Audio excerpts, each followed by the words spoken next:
when it feels the most overwhelming, the most dark is where the brilliance comes.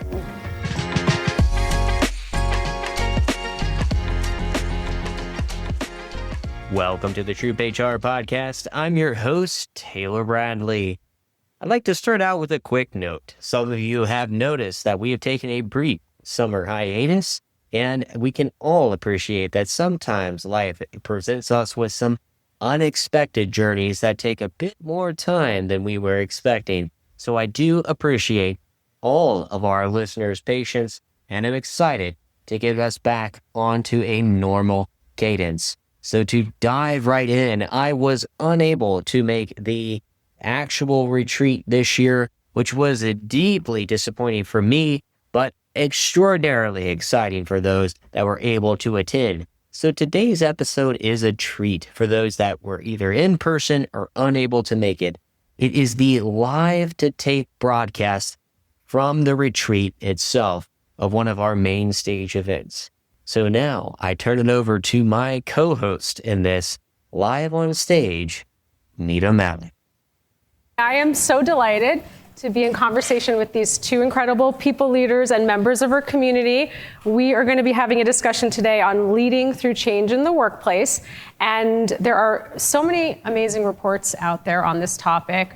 I decided to take a look at Gallup's report on 7 workplace challenges. So if you're interested and want to take a look at that as we're having our conversation, feel free to. And as I was thinking about it, 2025 is almost halfway over, right? Because it's May.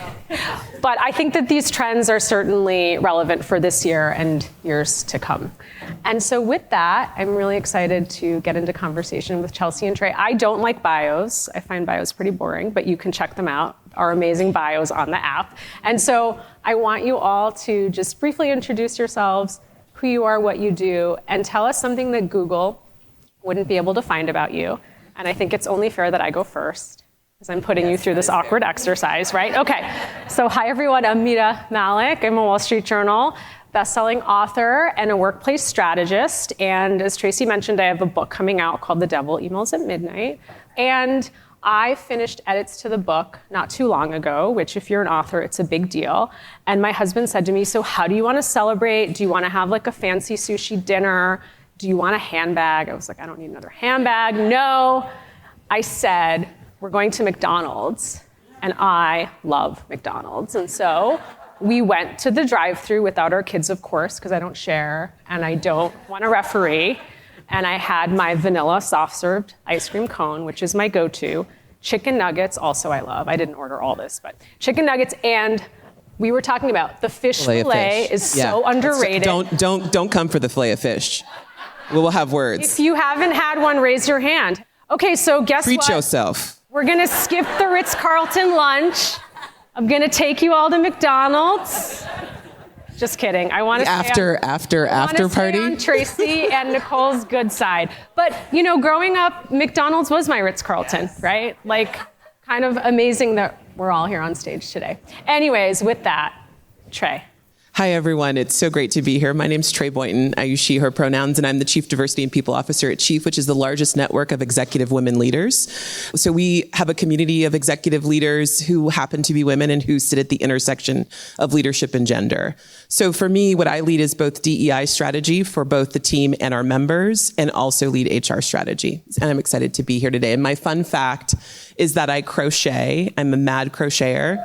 And I crochet right-handed because my grandmother is right-handed, even though I'm left-handed. So I'm extra special. I think I'm special too, but in a different way. Get after it. My name is Chelsea Kaden. I'm the Chief People Officer at Warby Parker. For those of you who don't know, we do have stores, almost 300 of them, mostly in the United States, about 4,000 employees. And it's a really fun growth journey for us. We open about 40 stores every year. So maybe at next year's retreat, we'll have 5,000 employees and 350 stores perhaps. A fun fact about me, in 2010, I met my husband on vacation in Buenos Aires, Argentina. He was visiting from where he lived in Montevideo, Uruguay, moving to Geneva, Switzerland, where I had a long-distance New York-Geneva relationship for 5 years, until he moved to New York about 10 years ago, and that's sort of our story. But it's I am the person who fell in love with someone on vacation 15 years ago. I'm actually not that cool, but it makes me sound really cool. It does. It total street I'm just going to cred. go with it, you know? All right, from McDonald's to crocheting to a great love story, we're going to now do an awkward transition to workplace trends. As one does. As one does. So you all serve as trusted advisors to your CEOs, founders, your peers on the exec team. As you looked at the trends, and we're going to dig into them, what keeps you up at night as you think about leading your organization? And is it different this year from when it was last year? Do you want to? I can start. So for those of you I've spoken to since I've gotten here, the things keeping up at night is getting home to Newark Airport. That really literally is keeping me up at night. Can relate. Which, whatever, you know, we're resilient and we'll figure it out. I did book a backup flight because that's how we roll, just to make sure I can get home to a different airport. But, you know, I was thinking about this question, and I do get asked that question a lot. And not much keeps me up at night. I think we have been, as people leaders, have been through so much change and really crisis management over the last 5+ years.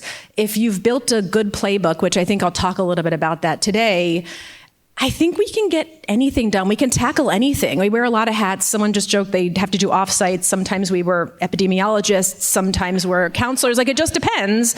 Nothing really scares me in a good way. I think I get excited. I look forward to something new and challenging. And maybe I regret that when there's something crazy happening. But, you know, if I had to switch to the business, the tariffs are terrifying. And I think this uncertainty, I think, in the world is uncomfortable for all of us. But if we can kind of create stability in our workplaces and make people feel like everything is going to be okay to the best of our ability, that sort of like kind of makes me sleep at night, again, besides getting home. Yeah. I think I'm going to offer 2 ways to think about keeping you up, because you can be up at night for great things in terms of like brainstorm. Some of my best ideas come at 3:00 in the morning or when I'm trying to suss out something. And then there are some times when I'm really stressed. So it just depends on the context. I think for me, I have a new CEO that's been in seat for 100 days. And so I am just thrilled with what that offers from a shift in an organization, right? So goes leadership, so goes the company. And I'm excited about what she brings to the table. And I'm excited about this moment for us. And so I'm up at night thinking about, there's the good side of that, which is like, oh, this is really exciting. And there's all these ideas that I want to partner with her and the executive team as she shapes what her leadership is going to look like. And then I'm also like, oh, girl, that's a lot to do. And so I think I'm thinking about, what does this pivot mean, moving from a founder-led organization to now the second leader? And what does that mean for folks that have been on that arc?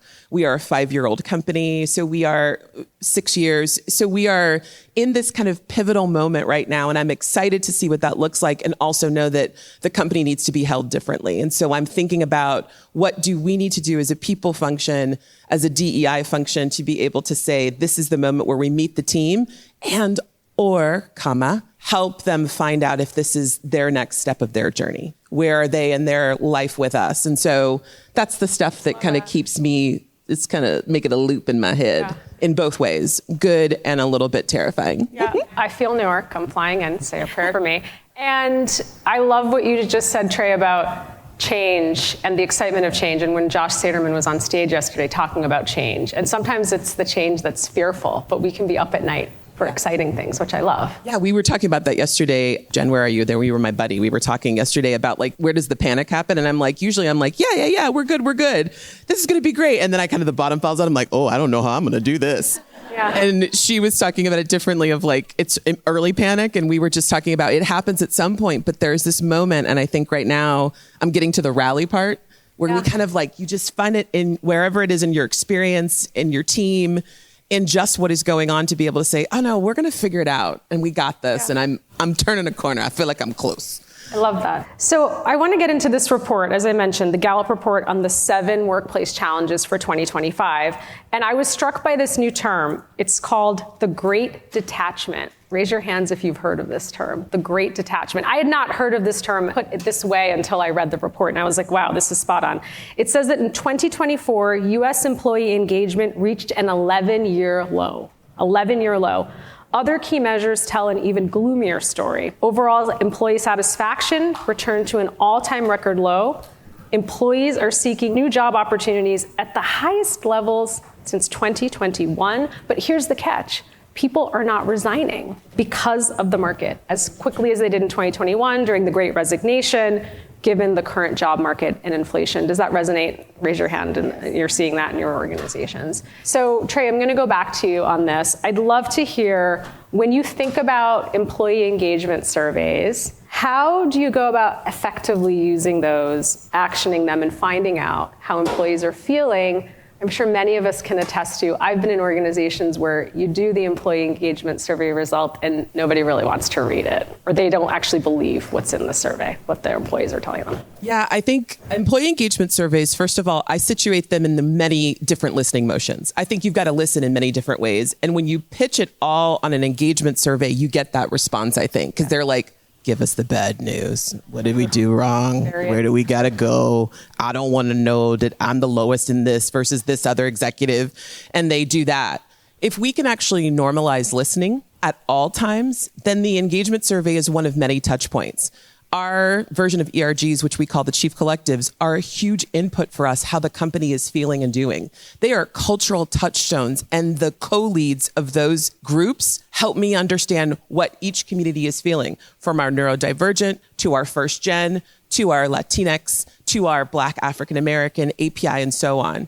And so for us, it's about getting that muscle of listening so that when we talk about engagement surveys, people are like, okay, yeah, tell us what they think. And it's a different conversation because if we're doing that listening constantly, there are also the segments of the organization and constituent groups who are the new employees who just joined that are bringing a fresh perspective. What are the people leaders telling us?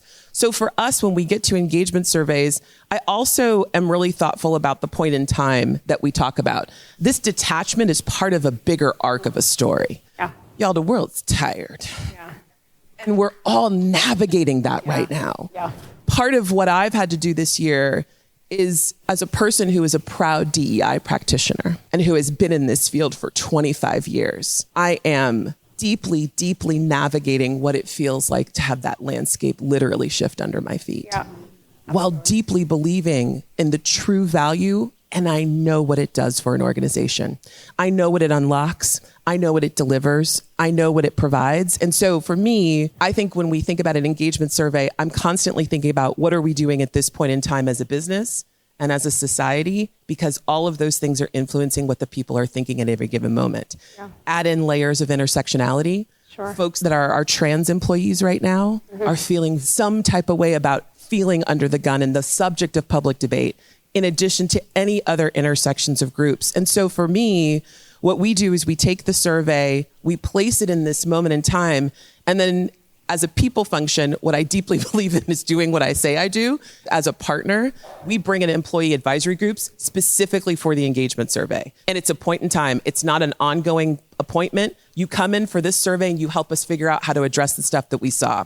We got to figure out why leader trust is high, but executive trust is not as high. Let's figure that out. What do we need to do? And so they're co-solving problems and creating a roadmap that they're reporting on. Yeah. And it does two things. It allows them to be in spaces when I'm not in the room to talk about what the people work looks like behind the scenes. And so it's a great bridge. The world is tired right now. I keep saying that it is exhausting to be constantly feeling like you're outraged, right? It's exhausting. So Chelsea, wanted to ask you about what you've seen in terms of how you can rebuild engagement in a workforce. But I also wanted to ask you what Trey had said about how do you respond to leaders who don't believe what their employees are telling them? Like, how do you coach through that when if I was an executive and you showed me, that's not true? You know, so take a deep breath. Let me think about it. So what I would say is kind of to Trey's point, I think when engagement surveys are done well, you actually don't have surprises. And I read every single comment in the survey. I think it's an important thing to do. AI can summarize them for me now, but sometimes I still like to read them because I don't get the quirky ones that are quite funny. But I actually have found we don't have that issue at Warby Parker. Not really. I am never surprised by something that's in the survey. And that's actually something that I'm proud of. I think our teams, even in our retail organization that has like almost 3,000 of our 4,000 employees, like I know who the good district leaders are and the good store leaders and the good area leaders. And I know when they're not. You know, I think in general, if you have kind of good talent management practices, you understand who your high potential, high performing people are, and you know who might not be in that category. the survey is just either it's a point in time. You kind of understand that this is the journey and they're not going to be enrolled or they're going to be better in this from the next year. But we don't really have that issue.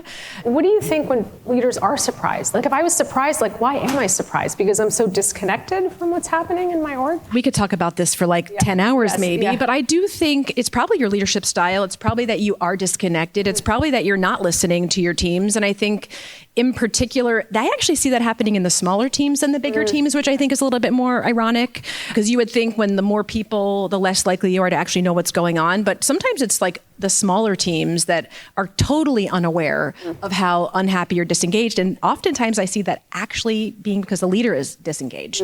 So if the leader is not buying into whatever the messaging is, they're not doing a good job sharing it with their teams. And then you kind of just see that trickle effect. So you're going to be tired of hearing how many times I'm going to say it's really important to have good leaders and really good managers because they are an extension of us, of our leadership team. You need the people who are leading other people to carry the torch, right? And make sure that the messages that have to be distilled within your organization are being distilled. And so I think it's actually a flag for us as the people leaders, maybe with the CEO, like, okay, well, if this team doesn't believe that their engagement's low or they don't think they have anything to change or they're just chalking it up to that one noisy person, then I think our energy is almost directed not only at improving the team, but what's going on with that leader. And so what have you seen works when you think about rebuilding that engagement and trust? I was thinking about how to answer this question that would help all of you based on your organization and then kind of how we've thought about it. But at Warby, we're a mission-driven organization. I know Chief is as well. And that's our secret sauce. So I think we've been true to doing good since our founding. That's just in our DNA. It's authentic to who we are. And I think you as leaders need to think about what's your secret sauce and stay true to that because those are the reasons that your team members came to work for you. It's probably the main reason that they're staying to work with you. And I think just by doubling down on who you are and what it means to work at your organization, like just stay the fundamentals. I don't think you need to trick people. I don't think you need to change course. I think you stay true to who you are. And that's what we've been doing. So what we see is our team members love our Do Good mission. They love that we give them paid volunteer time off. They love that we have this Buy a Pair, Give a Pair program. And that motivated them to come and it motivates them and they're really excited. When we do our survey, we ask a question about every core value and our scores are like off the charts. Like our values align to who we are and we can double down on our values. And then when I think about shifting to the corporate office, this sounds really basic, but one of our values is inject fun and quirkiness into everything you do. It is not my strength. It's like my area of opportunity every year. I'm like a little serious. But, we do that. And I actually have seen it come through in our surveys where my team stopped making things over-programmed and they kind of would do surprise and delights or like light things that didn't interfere with someone's ability to get their work done. It's not over-programmed, but like on Pie Day, we had a pie baking contest. We brought in pies and everyone loves that stuff. And it's like 15, 30 minutes of their day, not some big long chunk where they then have to stay late or can't get their work done. And I think just that fun and quirkiness, just not the unexpected, it has helped our team members feel engaged when they're in the office. The other thing I will say, and I know I'm talking a lot, is, and we were talking about this last night, is we have been in the office for 2 years. That's not that long. We were home for 3. So give yourself a little bit of grace that you haven't maybe perfected what it looks like to be in the office because hybrid is new, or at least for my organization, it was incredibly new. And we had to figure out what that looked like. And I think we're so hard on ourselves trying to figure out what it should look like from day one and it be perfect. But evolution is an important part. And, we're talking about change, but just it's going to take time to figure out what your new normal looks like. And to me, normal has looked different in 23, 24, and again in 25. I love that reminder of how long we've actually been back in the office because we forget. It's crazy. It's crazy. That's not that long. And then I will take a mission-driven company over a free pizza party any day. So I think most employees would agree with that. So I love that. So another trend I want to talk about and touch on is employee well-being. So recent news from this Gallup survey, 50% of US employees say they are thriving in their overall lives. Raise your hands if you think that's a good number. Oh, okay, good. You either read the report or you're spot on. So some more bad news. We'll get to good news in a second. This is a new record low in Gallup's trend measuring employee well-being since 2009. It's a record low. So Chelsea, I'm going to go back to you. We know when employees are thriving, they're less likely to miss work, they're more engaged, they're not going to seek another job. What responsibility do you think the people team has in helping individuals with their well-being? And do you think there's an unfair burden on the workplace to solve this problem? I have kind of two answers to this question. So I think the first thing I just want to lead by saying, when I think about well-being, I think it's connected to belonging. I think if you feel like you belong, you're more likely to be engaged. You're more likely to feel like you are living well. If you are, feeling well physically and emotionally, you're more likely to be engaged and feel like you belong. So I do think there's some connection here. And we as a people team do bear the burden to some extent. I think we have an obligation, but you also should want to create an ecosystem that's supportive for your employees, that you have a positive culture. And I think we can build all of these amazing frameworks to ensure that your team members feel like they can do their best work every day. But I also think we need to have really great managers. I think we can create every infrastructure under the sun, but if a manager doesn't know how to lead with empathy or access those resources to help their team members, I hate to say for nothing, but it's just less effective. And so I think we as leaders, I'll talk about fundamentals a lot because I do think that that's how you really operate, when you're smaller and at scale, because you can't be focused on every little detail. You have to figure out the things that are going to help your company grow and focus towards moving forward. But great management and great leaders are critical, I think, to an employee's well-being. And we can all be there. Like when you're having a tough day and your manager recognizes it and helps you, that feels good. That's positive. That builds like sort of allegiance with your organization. And I think when the opposite happens, you're like, why am I here? What's going on? I need to go home. I can't take this day. And so I do think like we as an organization do a lot of investing at different touch points in managers' career. So the minute you become a people manager, you have to go through what we call Manager Academy. And we continue to do kind of development throughout the manager's cycle because one time isn't enough either, right? And so even when we onboard new managers, we have them go through like, this is everything you need to know about managing at Warby Parker, because it's just so important and we can't be there. Otherwise, our jobs are the managers, and that's not what any of us want to be doing. So Trey, before I ask you the question I had in mind, I wanted you to react to what Chelsea just said, which is this idea of helping us understand, given your background as a D&I practitioner, the connection between belonging and well-being. And what I'll say is when I come and I work for you and I'm ready to give 100%, and I come into an environment and people ask me what I did with my hair today, why am I not smiling, how did I get rid of my accent, why does my lunch smell funny, how do I speak English so well, and every day these things are happening, I'm not ready to give you 100%. That 100% goes 75 to 50%, and then I'm labeled a poor performer, and I'm on my way out. But I would love for you to talk about what you've seen. I mean, girl, you did a good job answering that question. Oh, so, I mean, I don't know what I got to do. I think when we did a manager training, we talked about this timeline of someone joining an organization. And there you do the values. And I think for any organization, you have organizational values. And especially there is, for my fellow nonprofit HR folks, there is this expectation that we do it differently at a mission-driven organization. Y'all should be better at this. And so I think the bar is high when you are aspirational and have a mission that feels big. And I talk about this timeline when someone joins and they hear in our orientation or onboarding what our values are. And they're going, in their heads, prove it. So every interaction is either proving it right or wrong. There are moments of inclusion and exclusion, and you just gave that list of all the exclusion pieces. And what I think when I think about well-being and this piece of belonging, it is the ability to meet someone and say, tell me what you need to be successful. What I try to do is I keep it simple, y'all. It's too hard. Everything else is too hard. What do you need to be successful? How can I be the best manager? And what do you need to be set up to be great? We talk about our strategy is around reducing barriers to brilliance. We want everyone to unleash their brilliance at Chief. And how do we do that in a way that is systemic and pervasive? And so I think you're right from an inclusion standpoint. That means how do I show up as a manager? Because you're waiting for me, and research shows that when there is difference across a manager and an employee, the barrier is higher. So as a queer woman of color, if I have someone who is white, who is straight, I'm going to be less trustworthy. And it is your job as the manager. Look, I get excited. I leaned in. See that? It is your job as a manager to reduce and increase your signals that I can trust you. It is incumbent upon, one more time, it is incumbent upon the manager, so go the company, to help me feel more comfortable in any difference. If you have any kind of levels of difference. And oh, by the way, hierarchy is a difference. The fact that you have a different power at this organization than I do means we have to traverse that gap. Mind the gaps, y'all, is what I tell our people leaders all the time. Find out what the gaps are and tend to them. Because those seeds that you plant and you don't know it's working until one day the green shoots show up. So you have to keep going.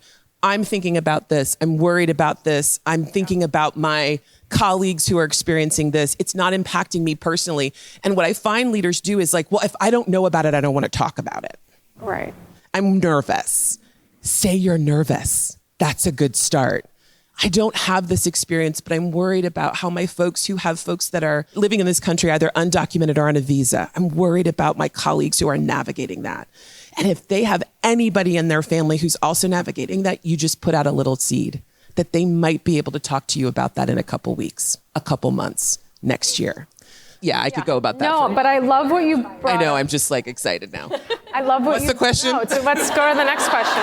Actually, you segued it perfectly because I love this idea of role modeling and the importance of leaders and all of us to role model. We were talking about this at dinner last night and you shared an awesome phrase that I want you to share with the audience. But how do you role model setting boundaries for yourself and for your team so that you can be focused on your well-being? And how can you empower yourself to focus on your well-being, not just at work, but also at home, because we know those two things are so connected? Yeah, I think it's super easy because when you think about who has power in an organization, senior leadership, people leaders, the people who can model the behavior that we actually want to institute, we have to practice. I can't do, it's disingenuous. It lacks ethics and integrity if I say, we really value you taking your time off and I'm slacking you at midnight. Or I'm emailing, the devil emails at midnight. Yeah, Do you see what I just did there? Devil, yes. Please see the book you. over to the side. But I think there is this piece of also saying, like, I write really epic vacation messages because your girl's not going to respond. Give us an example. I did one where I did a whole riff on the Spice Girls. And so it's like, I'm pretty proud of my... Remind me to email you when you're on vacation. I am going to go on vacation soon, so I will keep you informed. And part of what I do is I try to create fun, but I also am signaling that I am offline. Like, I think if I set up the team I hired is dope, y'all. Go to them. You don't need me. I mean, you kind of need me, so let me come back. But I want them to also have that opportunity to thrive when I am out of the office. And the people know that every other Thursday, I'm in therapy on Dr. Nina, so 4:00 is unavailable to you. Yeah. And when I talk about that out loud, I don't need you to tell me that you're in therapy.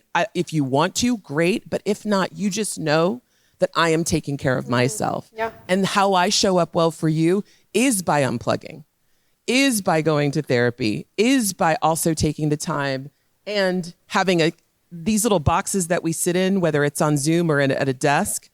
There is a kiddo who's going to walk in there who's a musical theater major, which means she's got some high drama and high emotions. And she's going to come in the meeting and be like, oh my God, this is what happened. Oh, are you in a meeting? And that is beautiful. And that is my life. And I believe we should think about this radical humanization at work so that the policies can meet the people where they are. So that bereavement policy should be so flexible because what is grief? Unfreaking predictable. Yeah. Yes. So you actually get to grieve. You can work through the funeral, but then grieve later when it hits you. Yep. Like that's the type of people teams I want to be a part of. Because when I do that for you, the way you show up for me, if we can figure that out in a way that meets you at how your humanness is showing up at work, then your ability to thrive, I think, goes way up. I love that, radical humanization. Thank you for that. I want to talk about a topic we can't stop talking about, or maybe we're exhausted from talking about, which is AI, artificial intelligence.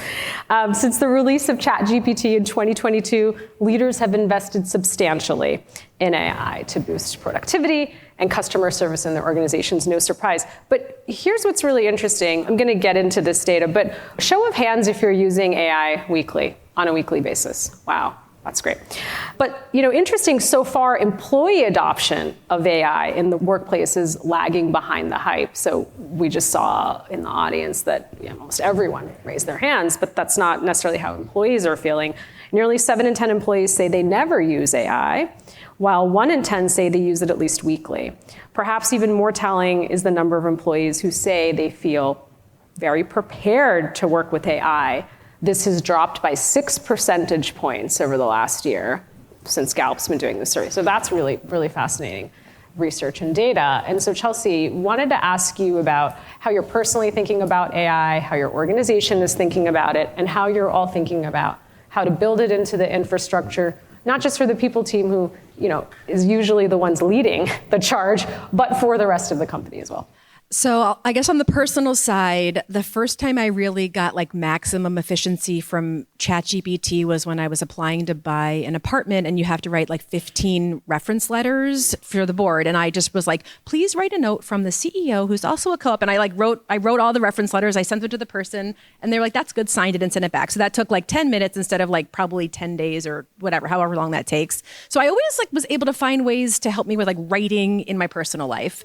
But that's different than how you think about using it, I think, in your work life. And so like July-ish of last year, I remember sitting down with our co-CEOs who were also founders and saying like, I feel like my job should be enabling this organization to use AI. And they're like, yeah, that's a good idea. And then it was like, okay, I'll sync up with the CTO and let's figure it out. And that just was like slow moving. So finally I was like, I'm not waiting for anybody. Actually, Teresa was the one who inspired me to be like, just run. And so we had a chat a couple weeks ago, and I kind of sat down with her. She was, I don't know the last time you've actually said like, I actually have no idea what I'm doing, but I'm going to figure it out. Like, I'm not an expert, but you know what? I am an expert in enabling my organization to do things. Yeah. We've done that a million times. You can think about every process you've ever done. We know how to get our company activated through an initiative. And so that's exactly what we did. We wrote a playbook on saying, okay, I don't need to be the expert on every AI tool. That's not necessary. And also AI means so many things to so many people in so many professions. Where I think I can have an immediate impact is, how do I make our team members more productive? That's my job anyway. So let me think about focusing on productivity, leveraging AI to be more productive in your day-to-day job. So within like 2 or 3 weeks, we launched Gemini as our enterprise-wide tool because we're a Google company and it was included in our suite, so it cost nothing. We at Warby might be big, but we like to spend nothing. And there aren't budgets for all these things, right? And so we announced it and we said we're going to run like a training every single day for the next week. 50% of our corporate team signed up for a training. I don't know about you, but I have never had 50% of people sign up for a training in like 1 week.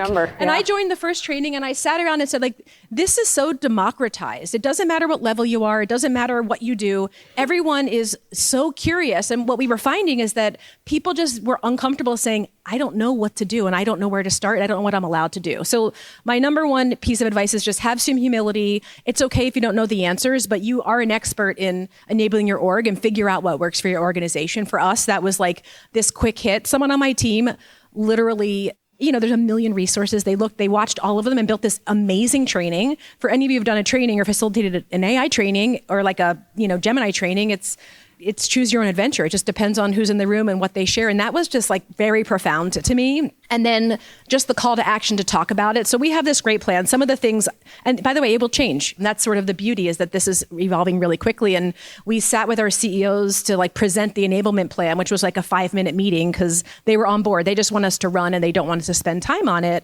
which was also empowering. I'm like, this is the first time I said, I have no clue what I'm doing. And you're like, run as fast as you can, which is not usually what happens. We're usually met with resistance a lot of the way in what we're doing. And this has been like, for me, I'm so energized to do something that I know is going to impact the way that we work as an organization and be more productive. And so some of the things that I think are interesting that have come up through the training, so a lot of ideas, one example is almost having a suggestion box for how you think you could work better with another team. So an example is like all of our job descriptions get reviewed by our copy team. Like, well, I want them to create an automated way using AI to like, instead of having a human do it, I just want them to let us do it ourselves in 15 minutes instead of like 5 business days. Like, that's a silly example, but I can guarantee you our employees have tons of reasons and things that they wish were easier to work with the people team. So I welcome all of those suggestions. I'm trying to think of what else is interesting in our plan. We have like change champions. We're calling them AI visionaries because we love a good eye pun at Warby.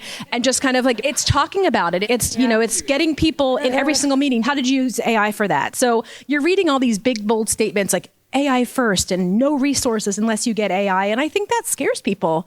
I think they need to know, none of us know, just like none of us knew how to use email. Like, there was a time when people picked up the phone and talked to each other. I don't know if you remember those days, but I did.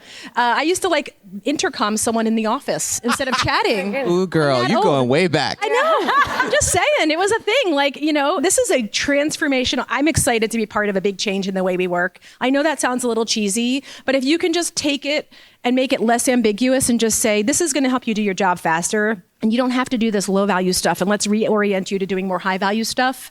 I think, who isn't excited about that? I mean, the other thing we're doing too is like, trying to think through like quick learning tracks for data analysts, for project managers, for like common skills or functions across all teams. Because one of the things I see our team members getting very energized about is when they get to partner with people that they don't work with all the time. And I think that's sort of where some of the best ideas and innovation come. So I'm happy to talk more. Again, like in 3 months, my plan might look different. And I actually hope it does, because that's sort of the fun of this process. But when I tell you we pulled it off in 4 weeks, from like concept to reality, that's what we did. And you can move fast. And I think that I encourage you all to do that if you haven't. And maybe you're like, oh, I've already done this, you're behind. And maybe we are. We like to say we're kind of the first tech-enabled retailer. So we want to be the first AI-enabled retailer. And that's our kind of new definition. So Trey, before I invite you in to comment on this trend, Chelsea, something that I thought was really interesting in the story is that it seemed like everybody was sort of waiting until you stepped up to say, I'm going to help enable change. This is what we do. Because the bias might be that it's like the chief technology officer who should. I was waiting too, right? And so I was like, interesting. Like, is that what we're all waiting for? I thought that was interesting. And so Trey, to that, I wanted to ask, like, what is the role of CHROs and what's holding employees back? Because here's a great example where she's a badass, so she just stepped up and said, I'm doing this. But where's the CTO and other leaders in this? I think as someone who's worked in HR, and we know that so goes the tool, so goes the way we work. Yeah. And if we have an input into the way we do things, as culture, as people, we've got to be in those conversations and or hold very closely and walk together with folks who are pulling in and pulling out software. This is a tool, y'all. I love your example of like, we've been in iterations of evolution of work where new tools have come in. It is our job to help people make meaning of where does this intersect with how they do their work. Our job is to set parameters, guidance, give them skill building opportunities, all the things that you named. And I think that we have an opportunity to do the things that we've always done when a new tool shows up. It's to understand what's possible in this moment, match it to the business outcomes to deliver on our strategy. That's what we're trying to do. And so wherever we are as an organization at this moment is going to dictate how we think about this. And we have it in pockets. And part of it is to say, how do I keep it simple and help people? Because I think this, as I was reading the research on the detachment piece, people's jobs are changing so drastically. Reorgs, rifts, other organizational changes, leadership, mergers, acquisitions, being bought, whatever the thing that's changing the way they work, they want to know what they're supposed to do. Yeah. It's kind of simple.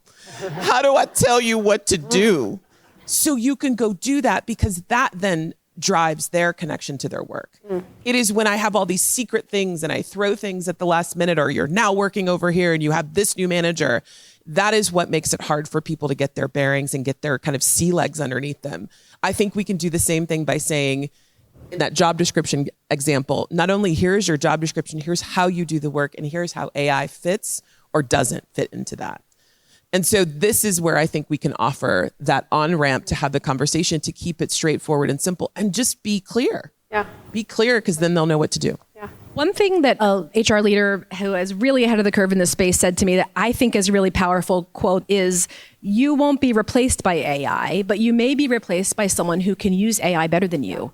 And we don't want to scare people that their jobs are going away. We want them to want to stay with us and work with us and grow with us. And ideally, I think all of us hope that we can scale our organizations without just necessarily adding people and just being more efficient. That feels like a really great business proposition. And so we've even been quoting that in our training, and people, I think, feel like, okay, my job's not going It's away. less scary. Yeah, just make it comfortable, right? It's empowering, yeah.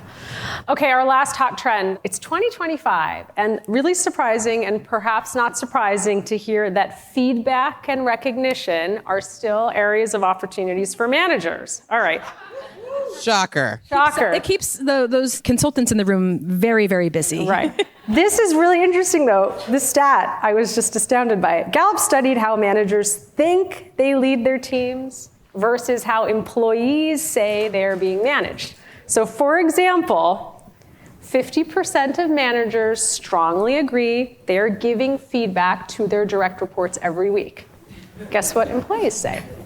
While 20% of individual contributors strongly agree their manager does so. 50%, 20%. When it comes to managers giving recognition for good work, there's a similar gap that's emerging.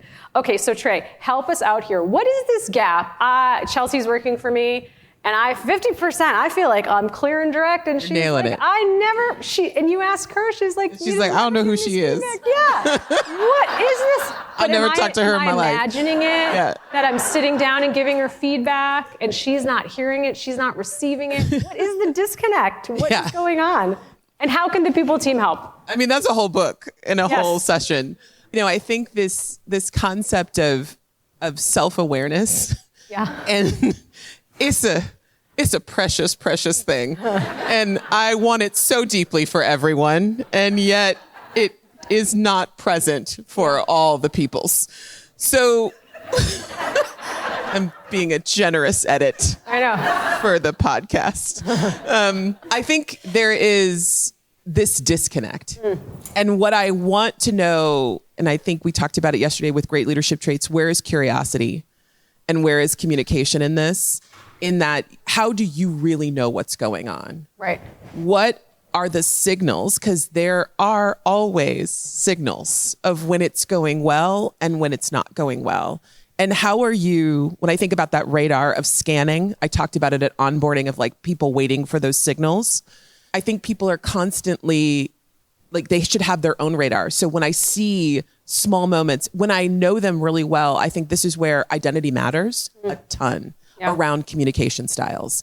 If I'm a direct communicator and you're an indirect communicator and I'm giving you feedback, I might be perceived as yelling at you. Yeah. If I am a people pleaser in recovery, I'm moving through it, I'm going to sandwich it with so many compliments. You miss the critical piece of feedback that was like, you made a big mistake in that report. And I'm telling you, but I don't want to. So I'm going to tell you, you great, big mistake. You great. And like the sandwich is so thick, you missed the critical piece, which is like the report was broken. And I think you have to know, so that self-awareness starts with, how do you approach feedback? What is your stuff around feedback? Where do I enter in this conversation? And when we did feedback training, we did a lot of training on you as the manager to know how you're walking into the conversation. Because what we wanted them to do is say, I'm nervous. I'm nervous and I'm going to think about being nervous and I'm going to prepare and I'm going to write it down and I'm going to practice with my dog. Whatever that is, are you worried that the people are going to react? How do we mitigate all the feels before you actually get to it? Because that's what's preventing it from being a good exchange. I love that analogy. It was too big of a sandwich. It was such a sandwich. It was like a triple, quadruple decker. See the feedback. Okay. So Chelsea, what have you seen work really well in creating cultures where people feel that they can freely give and receive feedback, and what doesn't work? What are non-starters? I love the self-awareness piece. I agree. Self-awareness. Oh, please. So what doesn't work? Let's start with that because I think it's quick. When it's an HR administrative process, we all know that doesn't work. That is not ever going to be a successful feedback process. And I was thinking about what I could bring to you today that might feel different because you're all experts in performance management and feedback. I'm sure you all facilitate trainings, your teams do. And I was actually thinking about, to me, one place that we've worked really hard and that I think is the hardest is giving feedback to your peer. If you think about it, like it's really, really hard to say, you really let me down in that meeting, or why didn't you talk to me first before you did that? And it was really easy for me to do because it's fake right now, but it's really hard. And something that we've done as an executive team is spend like an exorbitant amount of time on feedback, even though we're executives and we all think we're great at feedback. We're terrible. We were terrible. I'm looking at Jill and Jamie because they've been helping us a lot at giving it to each other. And we've gotten to the point over the course of 3 years as an executive team where like, I sit down with like the person I probably like the least at my company, like all the time and say like, I don't trust you. And this is what it would take for me to trust you. And that's like really profound to where I could have never done that a couple years ago. And so all of this to say, I don't think you're ever too senior to learn how to give good feedback. I think it's something that we probably are as leaders pretty good at to our direct reports. But when you can actually influence your peers or the leaders at your organization to be good at it, we know that trickles down. We know we learn from, above and from our peers as well. And to me, that has been really impactful. Another like small thing, again, when I think about something you could maybe take back to your organization is, when you tend to talk to your peer, you tend to like vent sometimes. That's like a safe place as a leader to vent. And we implemented this like really small practice that was like, and also you sometimes do it to your manager and you don't even realize it. And you're like, okay, instead of just either the feedback never going anywhere and it just being a vent, we say like, is this feedback or is this a vent? And that small little question encourages you to coach your peer into saying, you need to give that person feedback or you're going to be miserable and this is going to fester and we all know what happens. And I don't know, it's so small and maybe you use it 5 out of the 10 times you should, but those 5 times I can tell you it's really impactful. You catch yourself because you don't even mean to be complaining sometimes. You just, you pull the string and the whole sweater unravels sometimes. And so when I was thinking about tools that I could, share with you that I think have been successful in my organization, those are some of them. But, we still do feedback training regularly, which I do think is important. The other thing we do at Warby that I also was new when I got here 6 years ago, but I think is really interesting, and I'd never been a part of a culture that did this, where it's actually employee driven. So instead of an employee sitting around and waiting for their manager to give them feedback, they set up their quarterly review. They fill out the form first. And that form includes a upward feedback section that's like, is this redirective or reinforcing? And you can't just sit around and say, no one's giving me feedback. It's like, well, make sure you're getting it too. Like it's a two-way street. That's interesting. Yeah, and I think I do believe that even if we have a kind culture that lends itself to sometimes being a little indirect and scared of giving feedback, we do have a culture of feedback, and I think it's partnered with a culture of continuous improvement. And if you can shift the directive that feedback is a tool to continually improve, and it's not a weapon, it's not meant to make you feel bad, it's meant to help you, take that project from a 9 to a 10 or whatever that looks like. I do think the narrative, it doesn't always have to be negative. We talk about feedback and our head goes negative. By the way, a lot of times feedback is positive. I love being told I'm doing a good job. I don't know about you. And so I might as well make my manager tell me I'm doing a good job. And if not, then I will learn that I'm not and where I'm not. And I think that element was new to me at Warby, something I did not want to change. Another just fun fact is we don't have a performance management system, and we have a great feedback process because it's about giving feedback. It's not about the system or the tool necessarily. It's about it just being part of your culture. Wow. All right. Venting versus feedback. I should try that at home. I know, with your partner. Good skill to learn. Well, as we close out our podcast conversation, it is not all gloom and doom. And so I'd love to end on a note of what makes you optimistic and hopeful as people leaders. I'm going to start with you, Trey. What I am excited about is when it feels the most overwhelming, the most dark is where the brilliance comes. I am really anchoring to those who have come before us and weathered challenging times. They found a way through in ways that, in an environments that I couldn't even fathom. So if they did it, we can do it. And I am trusting that through coalition building and solidarity, and the artists and the storytellers will save us all. Awesome. I don't know how to follow that, so I'm going to do something personal. Yes. You're very inspirational, Trey.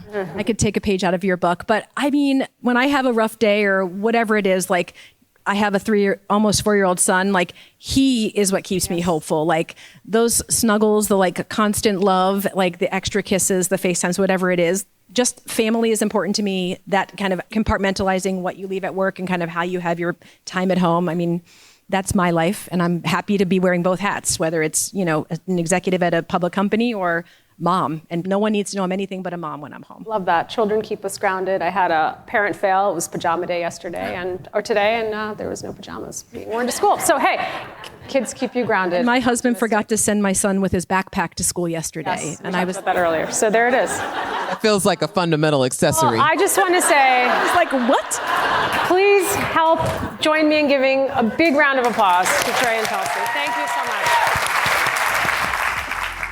Thank you for listening to this episode of the TroopHR podcast. If you enjoyed this episode, we encourage you to subscribe and leave a 5-star rating.